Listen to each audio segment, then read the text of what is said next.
So we've touched on Grand Seiko, we looked at a bit of Seikos, vintage and also modern. Now we're going to explore the rest of what Japan has to offer. First off, we have Kurono Tokyo. Now, I've featured Kurono Tokyo a few times on this channel, featuring their Seiji model.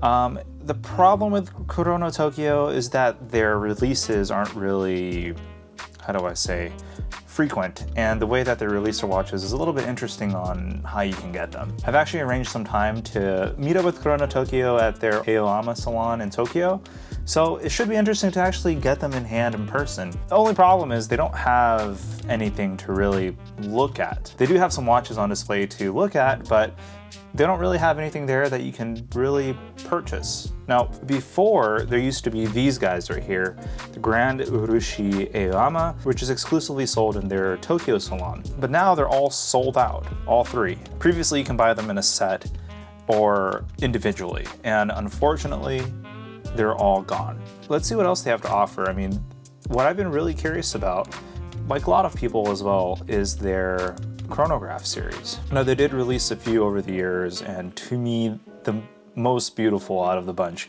has to be the Chronograph one, and that one's long gone unless you want to pay way over retail. I mean, it's such a classical design, beautifully finished chronograph in my opinion, and it kind of gives me hints of Hajime Asaoka's vision on his independent line as well. I don't know, there's just something to it.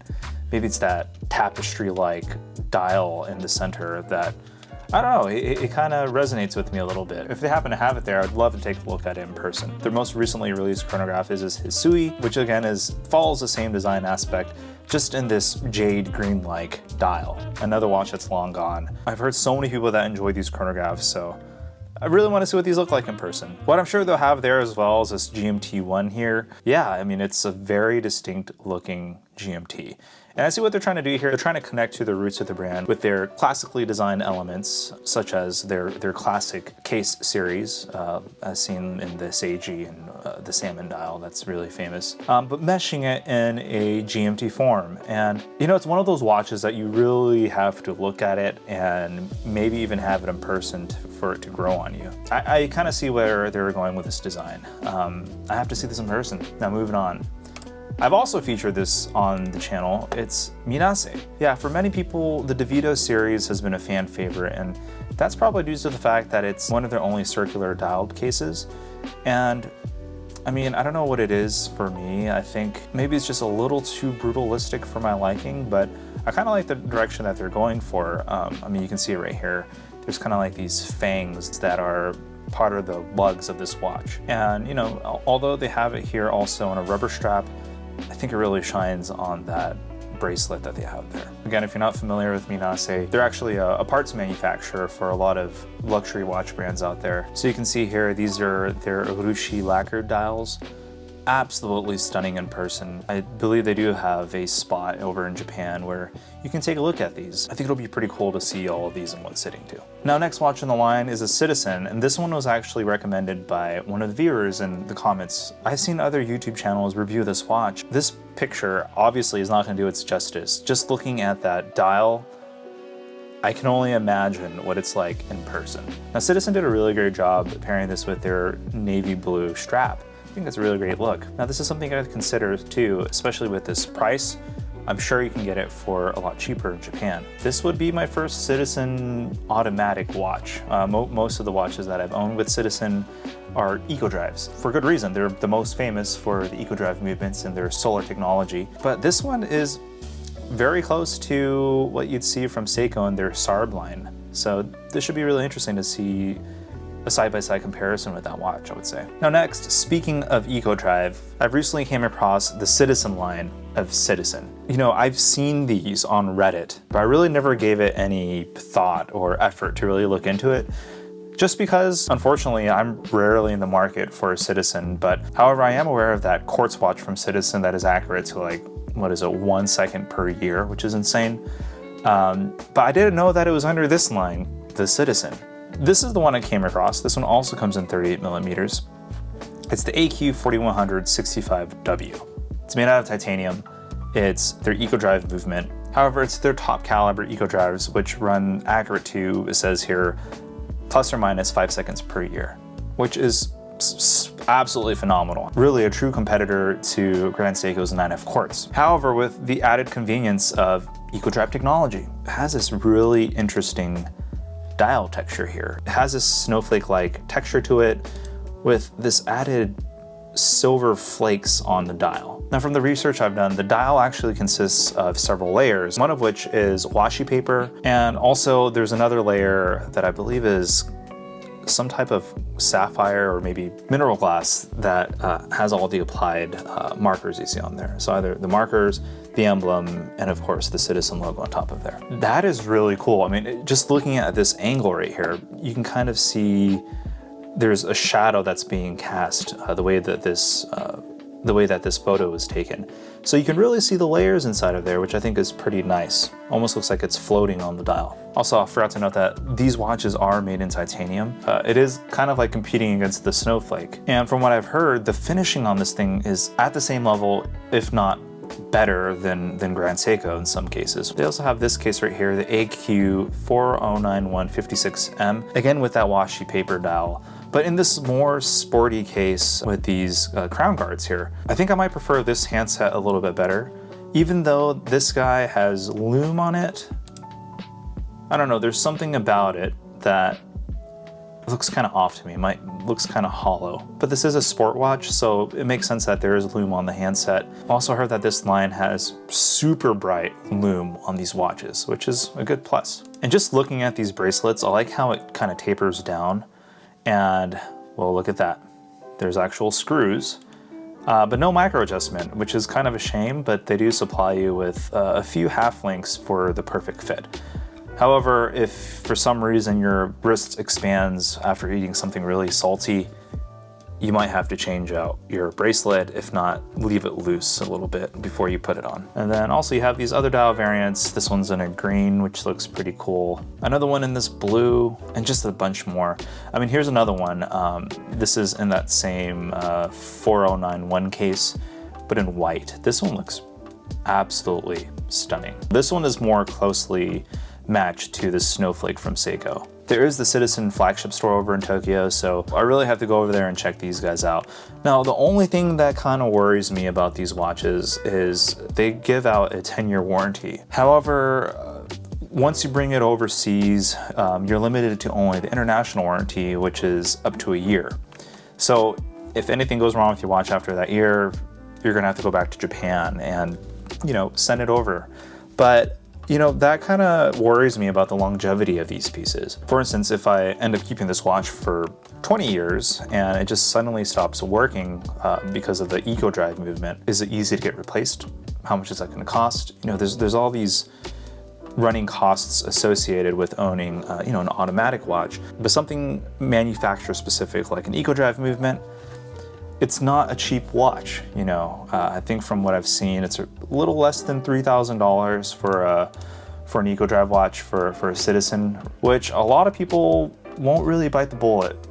People would do it for Grand Seiko, but for the brand like the Citizen, it's a little bit tougher of a pill to swallow. I'm really just gonna let my emotions run through me as I explore all of these watches within Japan. And this one's pretty high up there, I would say. It's different enough from Grand Seiko, and its EcoDrive movement running at plus or minus 5 seconds a year is pretty awesome. And I kind of want to experience that on my wrist. Oh, and also, because this is an EcoDrive movement, in order for the watch to run at its peak performance, you're gonna have to wear this watch pretty often on the wrist. And I mean, you've seen my State of the Collection video. There's a lot of watches in my collection that I cycle through, and just wearing this watch as often as they say, which I believe is like 3 to 5 times a week for 12 hours at a time, that's kind of an issue for me because, you know, there's a lot of us that wear many watches throughout the month, some of which don't even see the light of day, and I really don't want this watch to be that. Now, I know I said no more Seikos,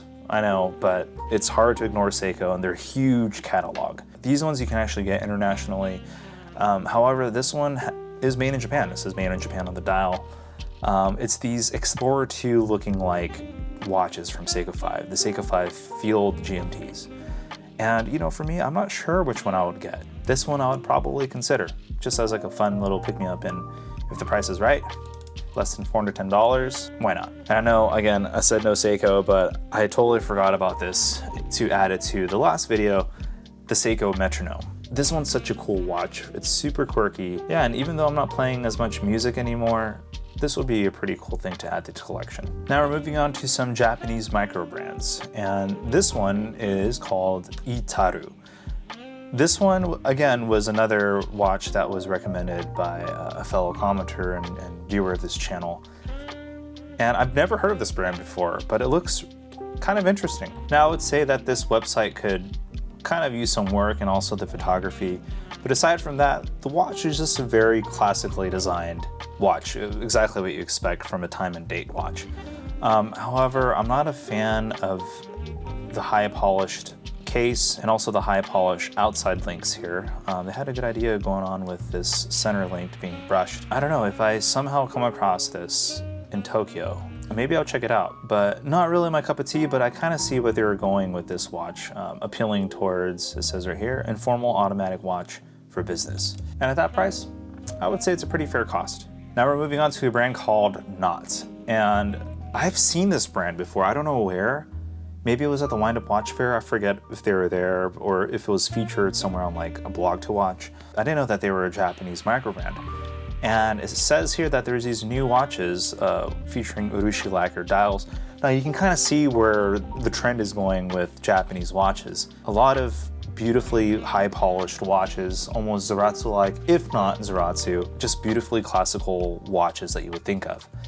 And this is one of them. This one has these gold and silver powder featured on the dial that is blasted on the dial here. And it's a cool look. It's very industrial-like with that red, but nice character with that powder finish. And looking at their gallery shops in Japan's page, there seems to be a lot throughout Tokyo. So I'm gonna have to go to one just to check them out. Also beautiful stores. And lastly, we have Mirco.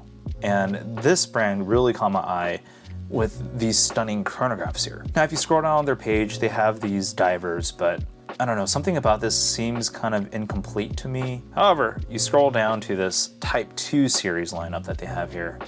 These are pretty cool. Now, I think the one I would go for is this red dial variant here. Now, it says right here that the watch is at 42 millimeters, but just look how big that bezel is and how small the dial is. I think that's so cool. It adds this very vintage aesthetic to it, where the dial looks like it's a lot smaller than it is inside of this big blocky case. And that's basically it. I mean, there's so many other watches that I could feature on this, and this is part 3 of shopping in Tokyo before we actually go to Tokyo. The purpose of these videos is for me to really get my mind wrapped around what watches I would want to purchase over there. Let me just say that it's still a really tough decision for me on what to choose. But a lot of the pre-owned shops in Nakano Broadway, from what I've heard, hold not only Japanese brands, but they actually hold a lot more Swiss brands such as Rolex, Omega, and Patek, which I'm not even gonna look at because I can't afford those. But one in Japan, what better way to commemorate that trip by buying a Japanese watch? And for me, it's still gonna be between a Grand Seiko and probably the Citizen Eco-Drive watches. But if there's something that comes along the way on the vintage side of things, like a vintage Seiko or a vintage Citizen even, maybe those will steal my heart. But really, I'm gonna let my emotions take me on this roller coaster of finding a watch or a set of watches.